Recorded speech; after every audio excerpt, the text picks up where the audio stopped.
حمد و ثنا کے بعد عزت و تکریم کے لائق تشریف فرما مقتدر علماء معزز محتشم حاضرین، السلام علیکم ورحمۃ اللہ۔ میں اور آپ یہاں جس مقصد کے لیے جمع ہوئے، قبلہ حافظ صاحب کی والدہ جو دار فانی سے کوچ کر گئی، ان کی روح کو اصالِ ثواب کے لیے ہم سب جمع ہیں۔ دعا گو ہوں اللہ تعالیٰ ماں جی کی کامل مغفرت فرمائے، بیٹوں کو اللہ صبر اور اس پر اتنا ہی بڑا اجر عطا فرمائے۔ ارشاد باری تعالیٰ ہے، تیرے رب نے فیصلہ فرما دیا، اللہ کے علاوہ کسی کی عبادت نہ کرو، وبالوالدین احسانا، اور والدین کے ساتھ حسن سلوک سے پیش آؤ۔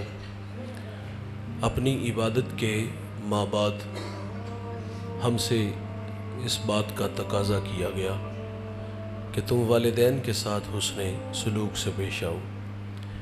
نبی رحمت صلی اللہ علیہ وسلم فرماتے ہیں، اللہ کی رضا والدین کی رضا میں ہے، اور اللہ کی ناراضگی والدین کی ناراضگی میں ہے۔ جس نے ماں باپ کو راضی رکھا اس نے اللہ کو راضی کیا، اور جس نے ماں باپ کو ناراض کیا اس نے اللہ کو ناراض کیا۔ نشان لگائیے گا اس بیٹے پہ جو فرما بردار ہے، اور اس بیٹے پہ بھی نشان لگانا آپ کبھی بھی نہ بھولیے گا جو نافرمان ہے۔ آپ کو دنیا میں رزلٹ ملے گا، فرما بردار بیٹا جیے گا شان سے، مرے گا ایمان سے، اور جو نالائق ہوگا، نافرمان ہوگا، خدمت سے جی چرانے والا ہوگا، وہ دنیا میں بھی ذلیل ہوگا، اور جب داور محشر جو قیامت کا منصف ہے اس کے سامنے جائے گا تو سر پر عزت کی دستار نہیں ہوگی، بلکہ ذلت و رسوائی کا سامنا کرنا پڑے گا۔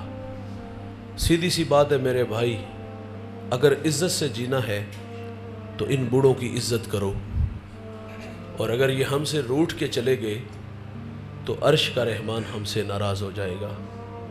بڑی پرانی کہانی ہے، آج سے تقریباً 1.5 اشرا پہلے کی۔ میں ایک سفر میں تھا تو مجھے سر راہ ایک بوڑھا ملا۔ خدا جھوٹ نہ بلائے تو اس بوڑھے کی عمر 80 برس تھی، دودھ کی طرح سفید داڑھی، ہاتھ میں عصا، سر پہ کپڑوں کی گٹھڑی، چلچلاتی کڑکتی دھوپ، یہی موسم تھا۔ اس کا سارا بدن پسینے سے شرابور تھا۔ گزرتے میرے قدم رک گئے، میں نے انہیں اپنے ساتھ بٹھا لیا، اور میں نے محسوس کیا کہ یہ بوڑھا زخمی ہے، اور یہ زخم کسی پرائے نے نہیں، اپنے نے دیے ہیں۔ میری تھوڑی سی کم کر دیں، الجھی باتیں تھیں۔ میں نے ان سے پوچھا کہاں کے ارادے ہیں؟ انہوں نے مجھے منزل سے آگاہ کیا۔ میں نے عرض کیا قریب لاری اڈا تھا، آپ گاڑی پہ بیٹھ جاتے۔ تو آواز تھوڑی سی کمزور ہو گئی، مجھے کہتے میرے پاس کرایہ نہیں ہے۔ میں نے کہا بیٹے کو ساتھ لے لیتے۔ جب میں نے بیٹے کا کہا تو بوڑھے کا لہجہ ٹوٹ گیا، چھم چھم آنکھیں برسنے لگیں، ہونٹ کپ کپانے لگے۔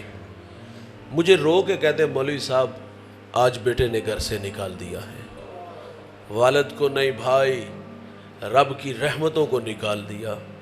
یہ ناراض ہے تو اللہ ناراض ہے، یہ راضی ہے تو اللہ راضی ہے۔ آپ نے علماء سے ایک بار نہیں 1000 بار یہ واقعہ سن رکھا ہے۔ موسیٰ علیہ السلام ایک دن اللہ سے عرض کرتے ہیں، یا اللہ جنت میں میرا ہمسایہ کون ہوگا؟ تو فرمایا فلاں کسائی۔ آپ اس کا عمل ڈھونڈنے کے لیے اس کی دکان پہ آئے، اور اپنے بارے میں خبر نہیں دی کہ میں اللہ کا نبی موسیٰ علیہ السلام ہوں۔ اس کے مہمان بن کے اس کے گھر تک آئے۔ اچھا جب یہ گھر داخل ہوئے تو ایسا نہیں ہوا جس طرح ہم نظریں چرا کے پیچھے حجرے میں چلے جاتے ہیں بوتل برگر چھپا کے۔ دیکھیں میں یہ نہیں کہہ رہا کہ آپ بیوی کی خدمت نہ کرو، آپ کی خاطر ماں باپ بہن بھائی سہیلیاں چھوڑ کے آتی ہیں، اس کی خدمت ہمارے کندھوں پہ ہے۔ لیکن میرا کہنا ہے جنہوں نے پالا پوسا، جوان کیا، ہمیں یہاں تک لا کے کھڑا کیا، جو مقدم تھے دوست، انتہائی معذرت سے جملہ عرض کروں گا، ان سے 100 روپیہ چھپا کے لے جاتے ہوئے کیا ہمیں شرم نہیں آتی؟ اس کی حیثیت ہی کیا ہے؟ خیر موسیٰ علیہ السلام فرماتے ہم گھر میں داخل ہوئے تو میں نے کیا دیکھا؟ اس نے سب سے پہلا کام یہ کیا، لکڑیاں جمع کی، آگ جلائی، اس پہ ہنڈیا رکھی اور اپنے ہاتھوں سے کھانا بنایا۔ جب کھانا پک گیا تو چارپائی پہ ایک نحیف سی بڑیا تھی، اسے اٹھایا اور نوالے توڑ توڑ کے اس کے منہ میں رکھے۔ اس بوڑھی ماں نے کھانا کھا لیا تو وہ بڑبڑانے لگی، کچھ کہنے لگی۔ موسیٰ علیہ السلام فرماتے یہ کون ہے؟ تو اس نے بتایا کہ یہ میرے اماں جی ہیں، ماں جی ہیں۔ فرمایا یہ کچھ کہہ رہی ہیں؟ تو وہ زیر لب مسکرا دیا۔ وہ کہتا ماں کہتی ہے اللہ جنت میں تمہیں موسیٰ علیہ السلام کا پڑوس عطا فرمائے۔ تعجب سے کہتا ہے بھائی آپ ہی مجھے بتاؤ نا، کہاں اللہ کے نبی موسیٰ علیہ السلام اور کہاں میں؟ طبیعتوں میں نشہ پیدا ہو جائے گا۔ موسیٰ علیہ السلام فرماتے میں تیرے سامنے کھڑا ہوں، میں تیرے، اور بھائی خدمت نبی سے ملا دیتی ہے، بہت بڑی دولت ہے۔ اس دولت کی قدر ان کی زندگی میں کرو۔ ہم تو لکیر پیٹنے والے لوگ ہیں، معذرت سے دنیا سے چلے گئے تو ہم نے باقاعدہ کال کر کے کہا کہ مہنگے سے مہنگا پھل میری ماں کے ختم میں، میرے والد کے ختم میں آنا چاہیے۔ آدھی مسجد پھلوں سے ہم بھر دیتے۔ بھائی جان تھوڑا سا ہم دماغ پہ زور دے تو 2 ماہ پہلے ڈاکٹر نے بھی تاکید کی تھی اچھی غذا کی ضرورت ہے، وہاں شاپر چھپا کے حجرے میں لے جاتے تھے۔ آج مرنے کے بعد آدھی مسجد بھر دی، زندگی میں کھلاؤ نا یار۔ ہم قبرستان جاتے جوتے اتار کے الٹے قدم آتے، کیا یہ ادب ہم نے زندگی میں کیا؟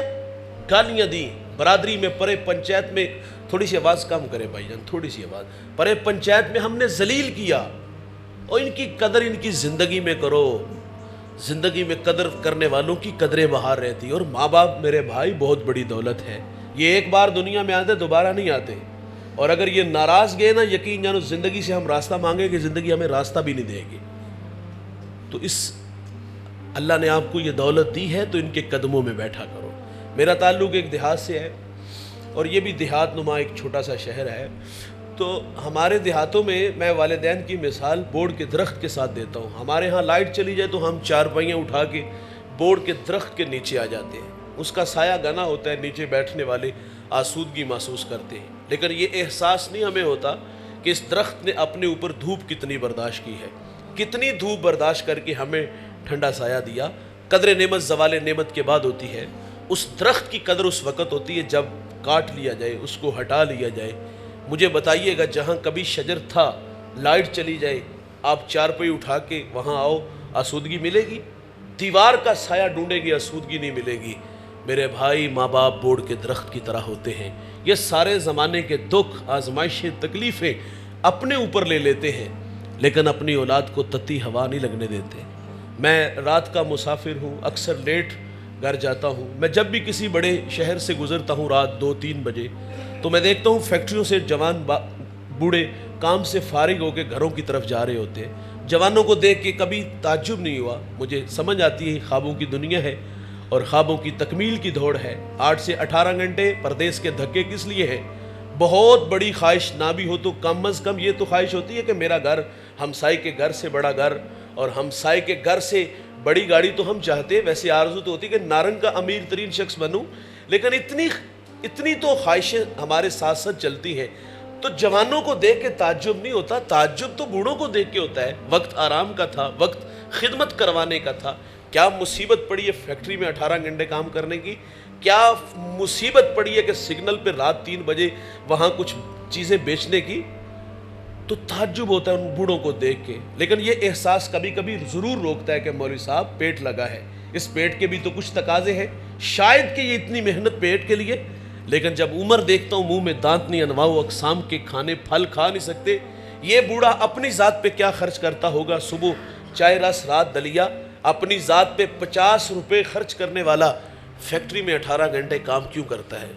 میں والدین کی عظمت کو سلام پیش کرتا ہوں یار، ان کے پیش نظر ہوتا ہے پہلے بچے چھوٹے تھے اسکول پڑھتے تھے، اب کالج میں یونیورسٹیوں میں پڑھتے ہیں، تعلیمی اخراجات بڑھ گئے اور انہیں پورا کرنے کے لیے بوڑھا باپ فیکٹری میں 18 گھنٹے کام کر رہا ہے، پردیس کے دھکے کھا رہا ہے، اور ہماری بوڑھی ماں گھر میں سلائی مشین چلا رہی ہے، نظر والی اینک لگ گئی۔ یار شہر میں آ کے پڑھنے والوں بھول گئے ہو کس کی ماں نے کتنا زیور بیچا ہے۔ یہ ہمیں بڑا دیکھنے کے لیے خود ہارتے رہے، اور ان کے پیش نظر یہ بھی ہوتا ہے کہ ہم پڑھے لکھے نہیں، کل کو ہمارے بچے ہماری جگہ پہ نہ آ کے کھڑے ہوں۔ تو اتنی محنت کرتے، خواب دیکھتے ہیں اور خوابوں کی تکمیل کی دوڑ ہوتی ہے، لیکن صد افسوس دوست، صد افسوس، یہ تو ہمارے لیے اتنی محنت کرتے رہے، لیکن ہوتا کیا ہے کہ جب ہم بڑے ہوتے ہیں تو ماں باپ چھوٹے ہو جاتے ہیں۔ ماں باپ تو کوئی انگلش کا کوئی ٹیڑھا میڑھا لفظ بول دے نا تو اولاد مذاق اڑاتی ہے، ابا جی 4 کلاساں پڑھ لیندے غلط کرنی ہوندی، ماضی کے اوراق پلٹو، وہ رات جگے، وہ پردیس کے دکے، وہ فیکٹریوں کے 18 گھنٹے، ہمیں یاد نہ ہے کہاں سے اٹھا کے کہاں تک لائے، اور آج بوڑھے باپ کا مذاق اڑاتے ہیں۔ اور کچھ نالائق ایسے بھی ہیں جو ماں باپ کا تعارف کراتے بھی شرماتے ہیں۔ میرے دیہات کا ایک بوڑھا جوتے گانٹ گانٹ کر کے اس نے بچوں کو بڑھایا، وہ لاہور آ گئے، یہ دیہات سے ملاقات کے لیے آئے، گڑ گنا سوغات ہمارے وہاں ہوتی ہے، تو وہ لے کے وہاں آیا، تو اس دن اس کے دوست بھی آئے ہوئے تھے، تو یہ ملاقات کر کے دوسرے کمرے جانے لگا، تو کسی دوست نے کہا یہ بوڑھا کون ہے؟ تو آہستہ آواز میں کہتے یہ دیہات میں ہمارا ملازم ہے۔ ماں باپ ہماری خدمت نوکروں کی طرح کرتی ہے، لیکن نکمی اولاد کو نوکر نہیں سمجھنا چاہیے۔ اور بھائی جان آپ بہت بڑے علامہ صاحب ہو، بہت بڑے سیاستدان ہو، بہت بڑے سرمایہ دار ہو، میں کہتا ہوں بھائی جب گھر جاؤ تو یہ سارے سٹار اتار کے جایا کرو، جب گھر جاؤ تو وہیں 25 سالہ پرانا ببلو جو ماں ہمیں پیار سے پپو کہتی تھی وہ بن کے جایا کرو۔ لیکن دکھ بھری کہانی یہ ہے دوست، ہم گھر جاتے ہیں چھوٹے بن کے نہیں، ہم بڑے بن کے جاتے ہیں۔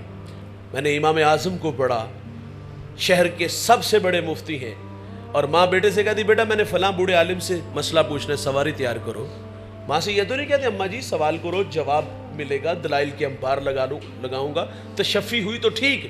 یہ بھی نہیں کہتے ماں وہ عمر میں مجھ سے بڑے ہیں، علمی قد تیرے بیٹے کا بڑا ہے، وہ خود مجھ سے اصلاح چاہتے ہیں۔ یہ بھی نہیں کہتے اماں ان کے پاس جانے سے تیرے بیٹے کی توقیر کم ہوگی۔ بولے بالے بنتے یار، سواری تیار کرتے، ماں کو بٹھاتے اور اس عالم کے دروازے پر چلے جاتے، وہ دیکھ کر کے شرمندہ ہوتے کہ یہ تو مجھ سے بڑے عالم ہیں۔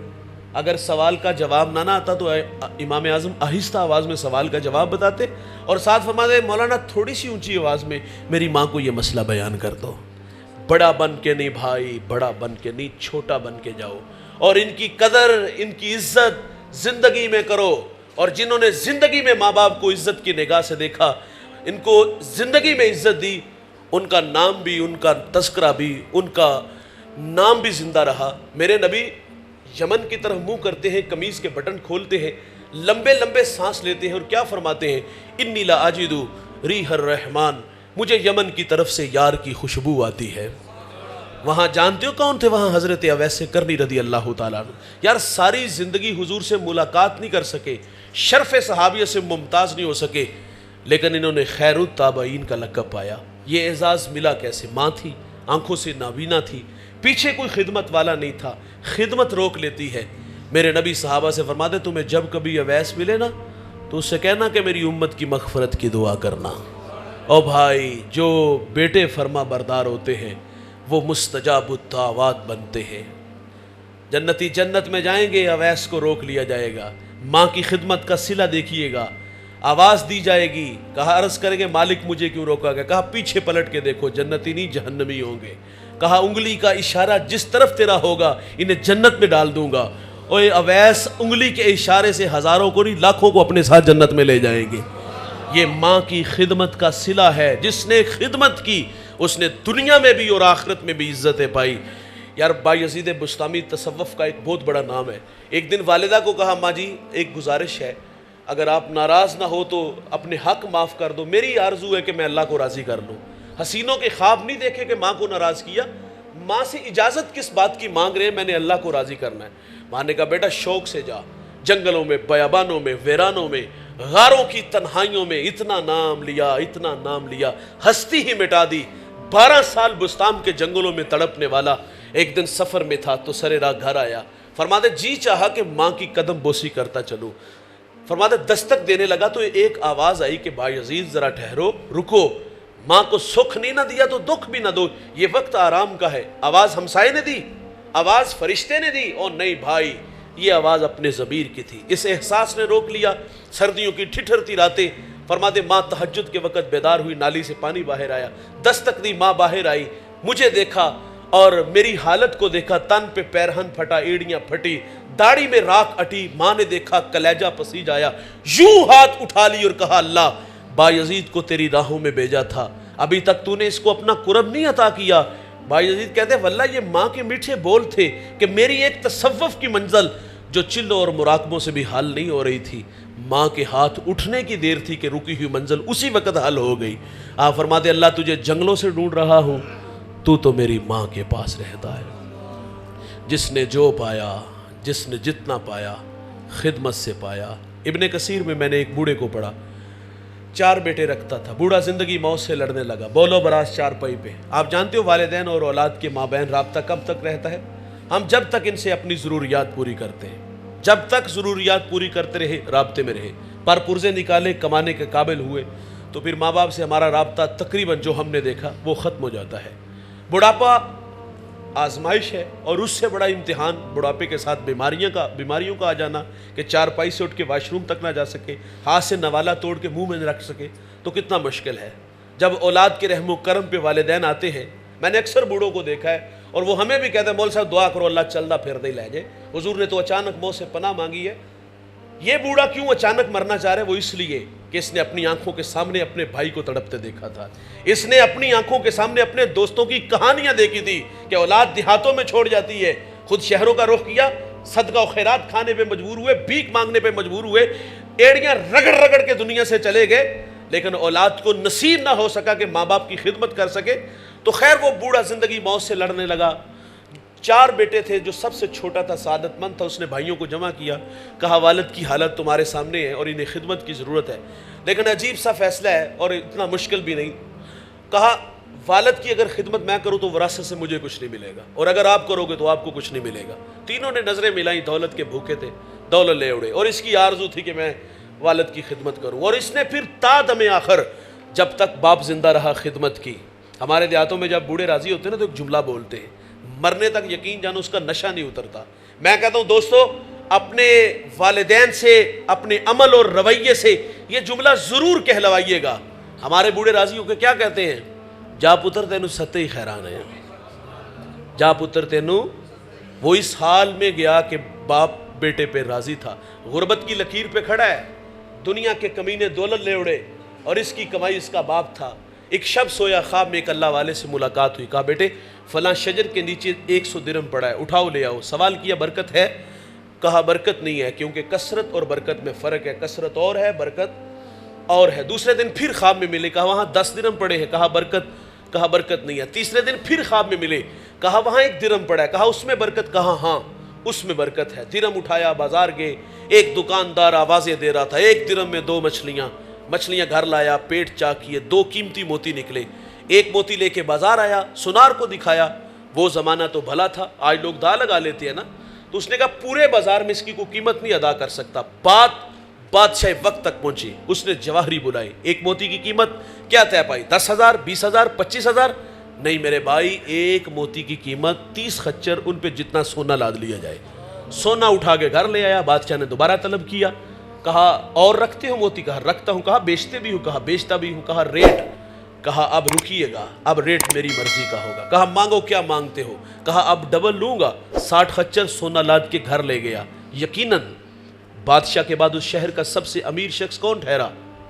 جس نے اپنے بوڑھے باپ کی، او میرے بھائی یہ دولت سب کچھ نہیں، یہ ٹگئی سب کچھ نہیں ہوتے یار، ماں باپ بہت بڑی دولت ہے، لیکن اس دولت کی ہم نے قدر دیکھی بڑھاپے میں جب وراثت تقسیم ہوتی ہے۔ جب وراثت تقسیم ہوئی تو جھگڑا ہوا۔ ایک جھگڑا بچپن میں تھا، ماضی کے اوراق پلٹے تو دھندلا سا نقشہ میرے بھی سامنے آتا ہے، آپ کے بھی سامنے آتا ہے، کہ وہ اٹکیلیاں، وہ پیار کی ایک کہانی تھی کہ ہم کہتے تھے ماں میری ہے باپ میرا، یہ جھگڑا تھا، اور یہ بڑا خوبصورت جھگڑا ہے۔ کاش کہ یہ بڑھاپے میں بھی ہوتا۔ ماں باپ ترستے ہیں کہ انہیں تو یاد آتا ہے کہ کتنے نازوں سے پالا بڑا کیا، کاش کہ آج بھی یہ ہمارے لیے جھگڑے، لیکن ماں باپ جب بڑھاپے میں سامنے بیٹھ کے بچوں کو 1 انچ پہ، بھائی نے بھائی کو ذبح کر دیا، ایسے واقعات ہم نے دیکھے سنے پڑے، تو وراثت تقسیم ہوئی تو جھگڑا ہوا، لیکن جب ماں باپ کی باری آئی تو تماشا دیکھنے والا ہوتا ہے۔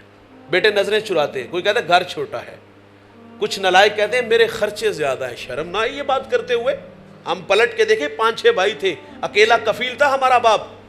ہماری ماں سے مشورہ تو نہیں کیا 4 کو دارالامان میں چھوڑا تھے، 2 کی اچھی کفالت کر لیتے، ایک جیسا کھانا دیا، ایک جیسا لباس دیا، یار ہمارے سٹیٹس کا بھی خیال رکھا۔ اور آج بیٹا کہہ رہے کہ میرے پاس باپ کے لیے خرچہ نہیں ہے۔ اور کچھ نالائق ایسے بھی ہم نے دیکھے ہیں جو کہتے ہیں کہ بوڑھا کھانستا ہے تو میرے بچوں کی نیند خراب ہوتی ہے۔ مکافات عمل ہے میرے بھائی، آج تک. اور کچھ نالائق تو کہتے جمن تو لے کے ہون تک جڑا میرے تے خرچ کیتے ہی نا, جڑا احسان کیتے وہ دسیلا لے لے. یہ باتیں آپ سنتے نہیں؟ یہ میرے معاشرے کی تلخیاں ہیں, آج رویے ہم پڑھتے ہیں. تو یہ رویے ہم نے اولاد کے دیکھے. او بھائی ماں باپ کی قدر کرو. اگر ناراض گئے نا, ان کی آنکھوں میں آنسو ہماری وجہ سے آئے, تو اللہ ہمیں کبھی بھی معاف نہیں کرے گا. یہ بات یاد رکھیے گا, زندگی راستہ نہیں دے گی. ان کی قدر ان کی زندگی میں کرو. یہ ناراض ہوئے تو اللہ ناراض ہو جائے گا. میرے نبی فرماتے الا انبئکم باکبر الکبائر, صحابہ میں تمہیں بڑے بڑے گناہوں کی خبر نہ دوں؟ عرض کیا کہ ارشاد فرمائیے. فرمایا الاشراک باللہ, اللہ کے ساتھ کسی کو شریک ٹھہرانا, وعقوق الوالدین, والدین کی نافرمانی کرنا.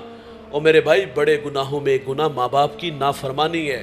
میرے نبی فرماتے میری امت پہ ایک ایسا زمانہ فرمایا آئے گا, فرمایا کہ جب میری امت میں 15 بری خصلتیں آ جائیں گی تو فرمایا امت انتظار کرے سرخ آندھیوں کا, زلزلوں کا. فرمایا انہیں زمین میں دنسا دیا جائے گا اور آسمان سے تابڑ توڑ حملے ہوں گے. وہ 15 بری خصلتیں کون کون سی ہیں؟ فرمایا جب حکمران طبقہ سرکاری خزانے کو دونوں ہاتھوں سے لوٹنا شروع کر دے گا, جس کے پاس امانت رکھی جائے گی ذاتی مال سمجھ کے ہڑپ کر جائے گا. مالدار لوگ زکوٰۃ دینا چھوڑ دیں گے. علماء دین دنیا کے طلبگار بن جائیں گے. آدمی بیویوں کے فرما بردار ہوں گے اور ماؤں کے نافرمان ہو جائیں گے. فرمایا یہ دوست کے ساتھ حسن سلوک سے پیش آئیں گے, باپ کے ساتھ بدسلوکی کریں گے. یار کو دیکھ کے باہیں پھیلائیں گے اور باپ کو دیکھ کے رستہ بدلیں گے. یار آئے گا کنڈا کھڑکائے گا, جہاں جی چاہے گا لے جائے گا. بوڑھی ماں بوڑھا باپ ترلے کر رہے ہوں گے, پرواہ نہیں کریں گے. فرمایا شرابیں عام ہو جائیں گی. اس امت کا اول آخر پہ لان تان کرے گا. پھر کیا ہوگا؟ سرخ آندیاں. پھر کیا ہوگا؟ زلزلے. پھر کیا ہوگا؟ زمین میں دنسا دیا جائے گا. پھر کیا ہوگا؟ آسمان سے یالہ باری ہوگی. کب میرے بھائی؟ جب ماں باپ اولاد کے رویوں سے دکھی اور نالا ہوں گے. پھر رحمت خداوندی اس قوم کے بیٹوں سے ناراض ہو جائے گی, اور ناراضگی کا اظہار سرخ آندیاں, زلزلے اور زمین میں دنسا دیا جائے گا. حضور سے ایک صحابی نے عرض کیا حضور قیامت کب آئے گی؟ کوئی نشانی ارشاد فرما دے.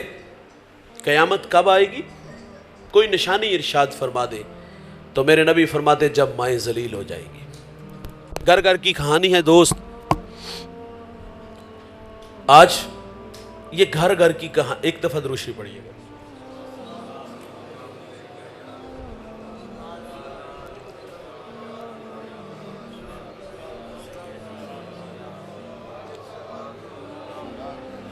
آج والدین اولاد کے رویوں سے یقین جانو بہت دکھی ہو گئے. میری ایک بڑھیا سے ملاقات ہوئی, میرے جاننے والے تھے, چہرہ اترا ہوا تھا, تو میں نے خیریت پوچھی تو پھوٹ پھوٹ کے رونے لگے. کچھ آنسو تھمے تو میں نے ان سے کہا آپ بتائیں تو صحیح. مجھے کہتی آج بیٹے نے منہ پہ تھپڑ مارا ہے. میرا ہاتھ پکڑ کے سر پہ رکھا, قریب تھا کہ پھٹ ہی جاتا. میری 1-2 ہفتے بعد دوبارہ ملاقات ہوئی تو میں نے آپ دیدہ دیکھا. میں نے کہا ظالم نے پھر مارا؟